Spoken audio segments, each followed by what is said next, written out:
Fala pessoal, tudo bem? Pessoal, voltou a fazer frio em São Paulo, né? Tanto que eu tô resfriado. Estão vendo só? Foi só fazer o L que até o frio voltou. Faz o L. Tô brincando. Pessoal, é o seguinte, eu fiz um vídeo onde eu falei do Divaldo Franco e eu mencionei a questão do umbral, né? Que eu vi um título de um vídeo no YouTube, que era uma psicografia do Clodovil, dizendo que o Clodovil estaria no umbral e que o umbral é pior do que a gente pensa, né? O que se assemelha um pouco ao inferno cristãos. Algumas pessoas que foram ou são espíritas comentaram no vídeo visões diferentes. Alguns disseram que já foram espíritas e que Allan Kardec nunca falou sobre esse tal de umbral, que isso aí seria uma coisa a mais do espiritismo brasileiro, tá? Que isso aí não tem na obra original do Kardec, na doutrina original dele. Já outros disseram que tem. Eu realmente não me lembro de ter visto essa questão de umbral no Livro dos Espíritos, tá? Eu conheço o livro, já li o livro, realmente eu não lembro. Pode ser uma coisa mais brasileira mesmo. Até um pouco de sincretismo, né, digamos assim. Então, esse ponto eu não sei dizer. Só quem é da doutrina pode dizer se é ou se não é original da doutrina de Kardec. Mas um comentário me chamou a atenção, pessoal, de um rapaz que estava até meio que discutindo comigo, discutindo no bom sentido, né? Ele pegou e falou que se uma pessoa bebe e usa drogas, a pessoa está tentando contra a própria vida, e isso seria um crime, então a pessoa teria sim que ir para o umbral. A palavra que ele usou foi crime, tá? Que a pessoa estaria cometendo um crime.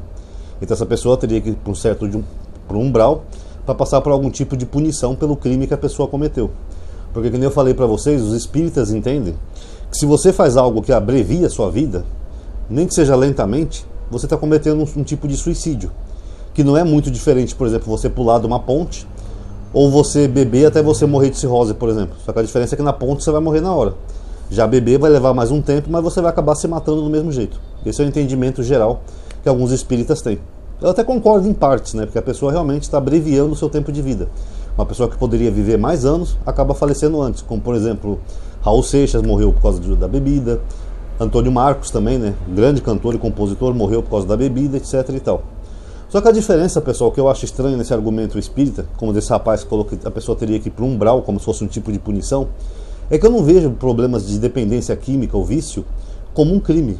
Inclusive, na minha opinião, esse é um erro comum de uma parte da sociedade brasileira, que pertence a um certo grupo político, que vocês sabem qual, mas eu não posso falar aqui no vídeo, que eles acham que uma pessoa que é dependente química de alguma coisa, essa pessoa que está cometendo um crime. A nossa jurisprudência aqui no Brasil não entende como crime. Tanto que eu já expliquei para vocês aqui no canal que você ser usuário de drogas, por exemplo, no Brasil, não é crime. Você pode usar o que você quiser, que você não vai ser preso. Por quê? Porque a lei entende que só é crime você traficar drogas. Isso sim é crime, você pode pegar bons anos de cadeia. Agora, você ser um usuário de droga não é crime, porque a lei brasileira entende que isso é um caso de saúde. É uma dependência química, não é uma coisa que você faz porque você quer. É porque você se tornou um dependente e você não consegue largar o vício. Agora, nós não podemos tratar pessoas doentes, que é uma questão de saúde, e essas pessoas são doentes, porque a dependência química é um tipo de doença. Nós não podemos tratar essas pessoas como criminosos. Por isso que na nossa jurisprudência não existe isso. A polícia não pode pegar, por exemplo, um rapaz que está com baseado e prender ele, apesar de fazer, e 40% dos presos por tráfico no Brasil eram usuários. Mas isso aí é assunto para vídeo político, tá? Mas o fato é que nós não podemos pegar uma pessoa que tem uma doença e simplesmente trancar numa cadeia. Imagina, por exemplo, você tem um parente seu que está com uma tuberculose, sei lá, uma pneumonia. Vamos então prender na cadeia? Ó, fulano está com pneumonia, mete na cadeia. Não, pessoal, o que é doença, o que é crime. Então tem que haver essa separação do que é um crime e do que é uma doença. E a dependência química, seja lá do que for, pode ser do álcool, pode ser do tabaco, pode ser de drogas, entorpecentes, opioides, é uma doença, porque a pessoa experimenta aquele tipo de entorpecente, a pessoa acaba se viciando e acaba se tornando dependente daquilo, a pessoa não consegue largar. Não existe uma varinha mágica que faz assim, badabim, badabum, a pessoa vai parar de usar droga de repente. Não, a pessoa tem que tratar, tem que passar por um atendimento, tem que ter ajuda. As igrejas no Brasil, eu admito que elas fazem um bom trabalho ajudando pessoas a sair da dependência química, porque a pessoa tem ali um pouco de conforto, um pouco de aceitação, um pouco de ajuda coletiva, que dá forças para a pessoa sair desse ambiente. E eu não estou falando só de igrejas evangélicas, não, eu falo todas as igrejas, ou toda a religião no caso, né? Inclusive a igreja católica também tinha isso. O padre Quevedo, ele tinha um centro que era para dependentes químicos, que ele ajudava essas pessoas também, e tinha um êxito muito grande. Lares espíritas também tem isso, creio que religiões de origem afro também devem ter algum tipo de ajuda, enfim. Então a dependência química a gente não pode nunca tratar como se fosse um crime, pessoal, porque isso é um erro. Se vocês soubessem o tanto de pessoas da humanidade, da história da humanidade, que foram alcoólatras e contribuíram muito para a humanidade, vocês iam ficar surpresos. Mas são pessoas que, infelizmente, acabaram se entregando ao álcool, acabaram se tornando dependentes, e muitas delas até morreram por causa do álcool. Então isso não é um crime, isso é uma doença. É bem diferente uma doença de um crime. Até famosos, eu vi esses tempos atrás um vídeo, né, eles mostraram famosos que eram alcoólatras ou que tiveram problemas com drogas e que ninguém sabia. É quase Hollywood inteira. Até o Leonardo Nimoy, que fez o Dr. Spock, ele já foi alcoólatra e ele escreveu um livro sobre isso, tá? Pra quem não sabe. Então, se você pegar ali Hollywood, é quase Hollywood inteira tem problemas com álcool e drogas. Então isso é uma doença, não é uma questão de crime. Então tem uma diferença enorme. Agora, se a gente for tratar então álcool e cigarro e drogas como crime, a gente vai ter alguns probleminhas aí, pessoal.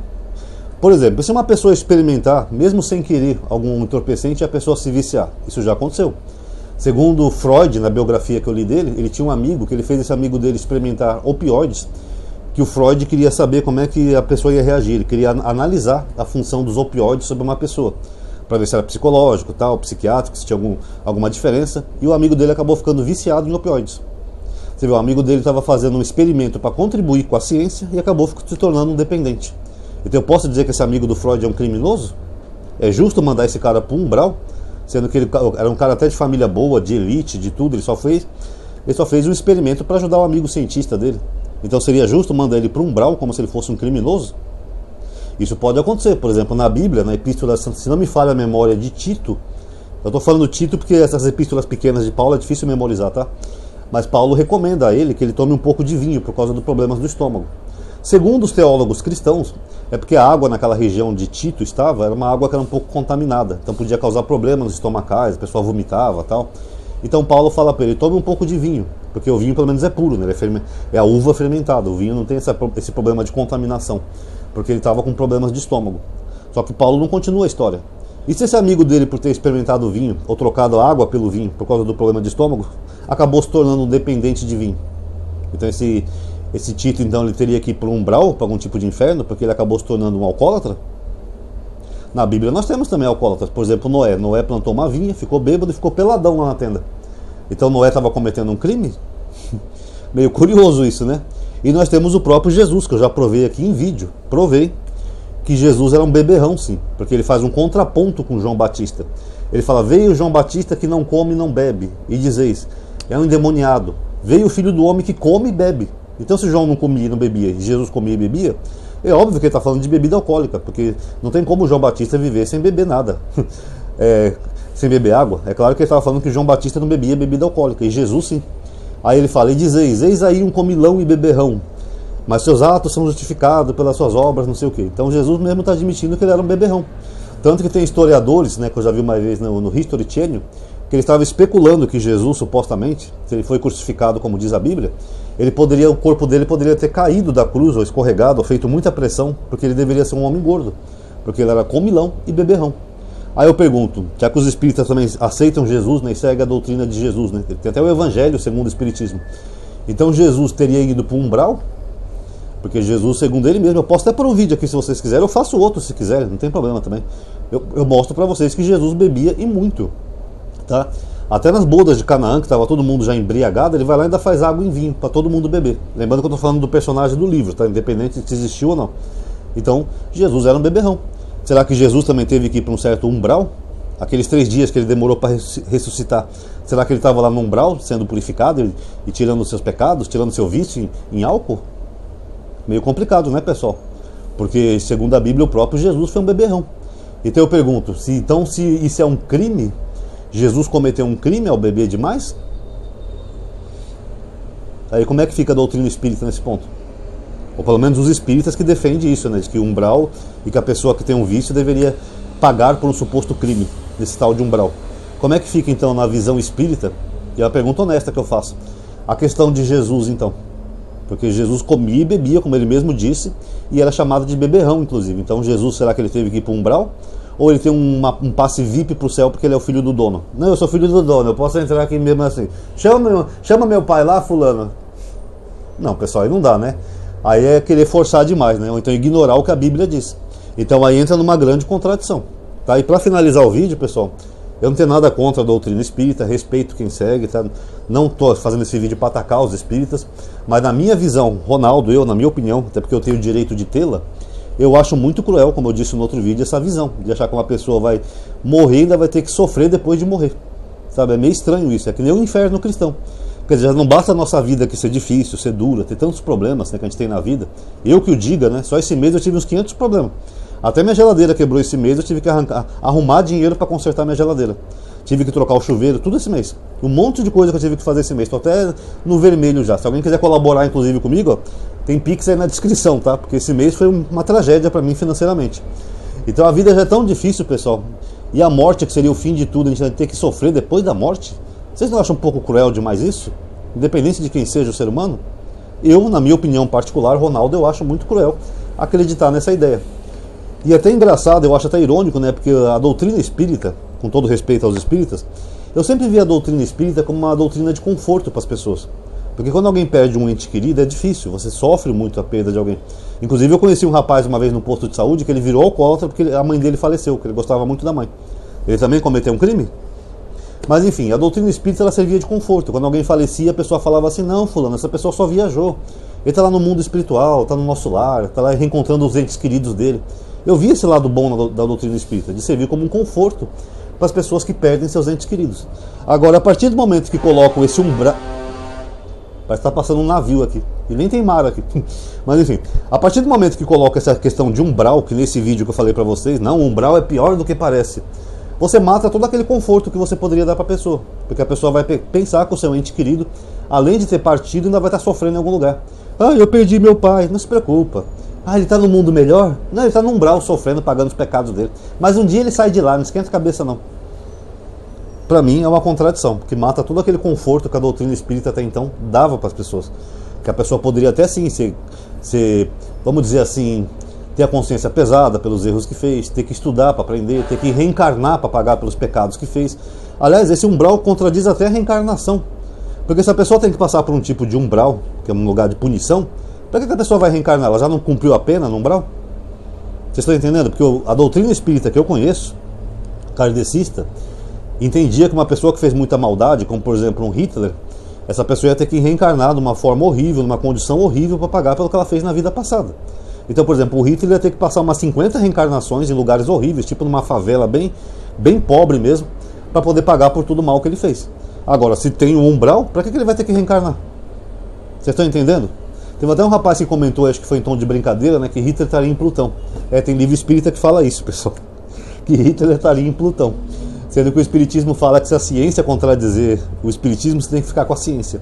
E Plutão não é nem mais planeta, é só uma pedrinha de gelo, uma pedrinha que fica orbitando lá no cinturão de... Acho que é cinturão de Magalhães. Se eu estiver errado, me corrijam, hein? Que é a nossa fronteira ali do sistema solar. Como é que Hitler vai estar lá?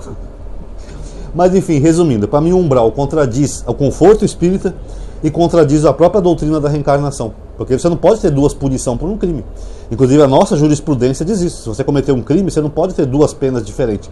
Você tem que pagar só pelo crime que você cometeu. Então se você fez maldade na vida, das duas uma. Ou você vai para esse tal de umbral, ou você reencarna para pagar pelos seus pecados. Vai nascer lá, sei lá, numa vilarejo pobre da África, que não tem nem água potável, nem nada, você vai pagar todo o mal que você fez.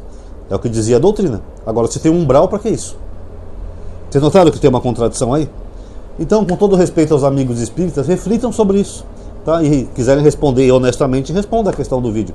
A pessoa vai pagar no umbral ou a pessoa vai reencarnar para pagar os pecados? Porque os dois não dá. Seria injusto, quer dizer, imagina que eu morro e eu vá para o umbral, né? Porque eu também tenho meus problemas. Aí eu fico lá, sei lá, 20 anos no umbral, naquele lugar horrível.